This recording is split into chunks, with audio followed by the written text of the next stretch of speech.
अस्सलाम वालेकुम ख़वातीन व हज़रात। ये वीडियो उनके लिए जो पाकिस्तान से बाहर रहते हैं, स्पेशली जो कि गल्फ़ कंट्रीज़ में रहते हैं। ये मेरे दिल की बात है, मैं बहुत अरसे से इस बारे में सोचता था और मैं करता भी रहता हूँ बात ये, लेकिन मैं वीडियो पे पहली दफ़ा कह रहा हूँ। मैं चाहता हूँ कि जो भी आदमी जो है वो गल्फ़ कंट्रीज़ में रहते हैं, सऊदी अरब हो गया, यूएई, कतर, ओमान, बहरीन, जो भी गल्फ़ कंट्रीज़ हैं, स्पेशली गल्फ़ कंट्रीज़, वो लोग मेरी बात अगर आपका कोई जानने वाला है तो ज़रूर उसे उस तक पहुँचा दें और उसे सुनवा दें।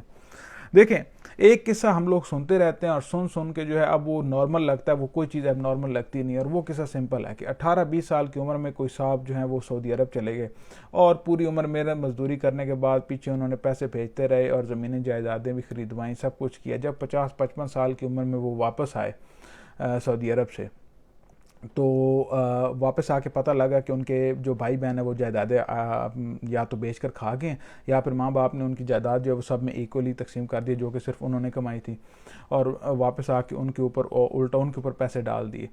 फिर उसके बाद जब वो अपने बीवी बच्चों के पास जाते हैं तो बीवी बच्चे और गाली देते हैं कि जाओ अब अपने उन्हीं भाई बहन या उन्हीं माँ बाप के पास जिनको तुम इतना सा पैसे भेजते रहो या जो कुछ करते रहो, बच्चों के ताने पे ताने पे ताने मिलते रहते हैं।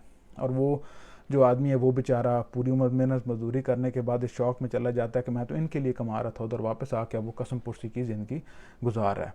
ये किस्सा जो है हर गली मोहल्ले में आपको मिल जाएगा, हर शहर में मिल जाएगा, हर आपका जानने वाला होगा या आपके किसी जानने वाले का जानने वाला होगा। इतने ज़्यादा ये किस्से हैं।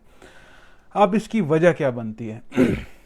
वजह देखें, वजह ये होती है कि एक इंसानी साइकोलॉजी है कि होता ये है कि जब आप पहले तो घर के हालात बहुत ज़्यादा ख़राब होते हैं, खाने पीने को कुछ नहीं होता, कुछ पैसे जमा करके बाहर भेज दिया जाता है बंदे को और बंदा जो है वो बाहर पैसे कमाता रहता है।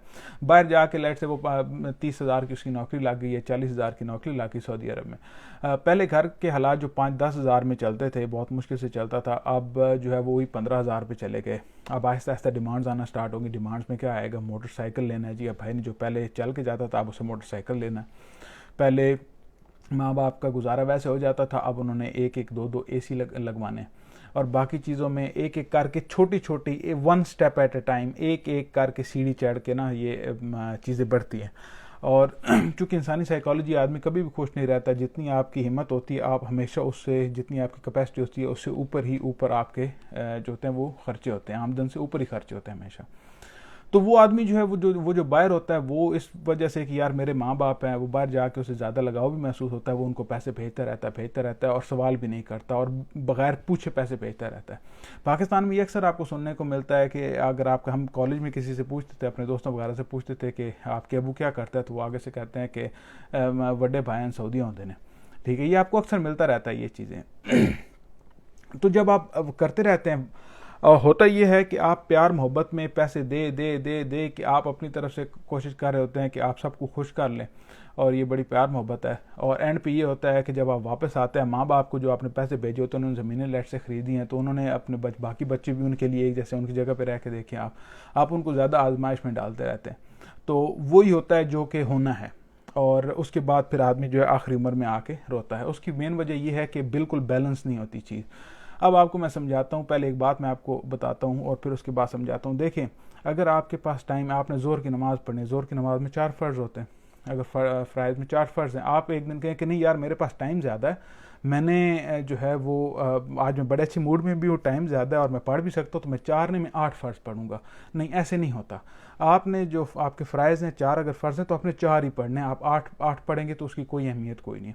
बिल्कुल इसी तरीके से जब आप पाकिस्तान में होते हैं, कसम पुर्सी की हालत में होते हैं, और फिर अल्लाह ताला पाकिस्तान से बाहर ले जाके आप लोगों को जो है वो दे देता है, रोज़ी रोटी आपकी कुशादा कर देता है, तो ये बात ध्यान में रखें कि माँ बाप के फ़राइज़ जो हैं और भाई बहन के फ़राइज़ तो बहुत इंपॉर्टेंट है। माँ बाप के साथ आप उसमें सलूक रखें और उनकी हर जायज़ ज़रूरत पूरी करें, लेकिन हद से ज़्यादा देकर अपने माँ बाप को जो है वो खामखा आजमाइश में ना डालें।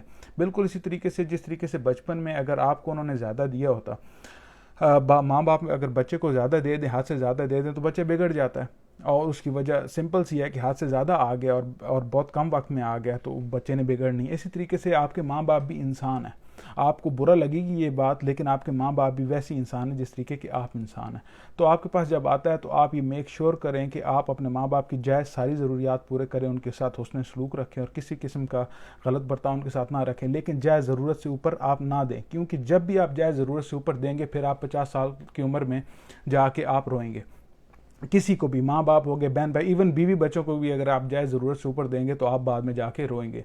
होता ये कि शुरू में आपकी वफादारी जो होती है वो माँ बाप के साथ होती है जब आप उधर जाते हैं। जब आप उधर से कुछ अर्से बाद आपकी शादी हो जाती है तो आपकी वफादारियाँ तकसीम हो जाती हैं। माँ बाप, बहन भाइयों से लेकर आपकी अब वफादारी बीवी में तकसीम हो जाती है। फिर उसके बाद बच्चे आते हैं तो वफादारियाँ आपकी तकसीम होती रहती है, तो उनमें बैलेंस नहीं होता।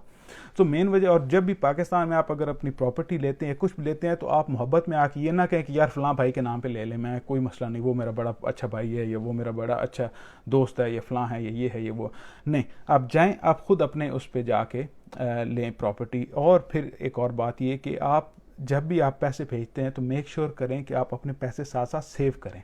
किसी भी सूरत में आप सेव कर सकते हैं। अगर आप कैश में सेव करना चाहते हैं, कैश में सेव कर लें।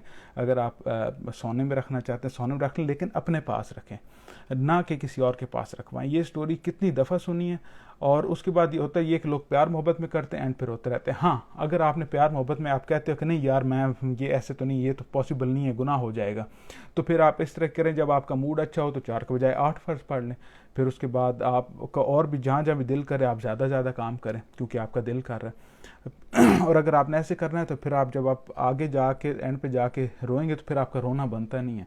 तो मैं इस वजह से ये बताना चाहता हूँ लोगों को जो भी गल्फ़ वगैरह में रहते हैं कि यार प्लीज़ मेहरबानी करो और अपने लिए कुछ बचा के रखो। इन्होंने तुम्हें नेशनैलिटी नहीं देनी, और जब आपने वापस जाना है आपको पाकिस्तान का निज़ाम भी सही तरीके से नहीं पता, और आपके जो भी थोड़ी बहुत जमा पूंजी होगी उसने लग जाना। तो ये बात है, ये मैसेज है। थैंक यू वेरी मच और खुदा हाफिज़।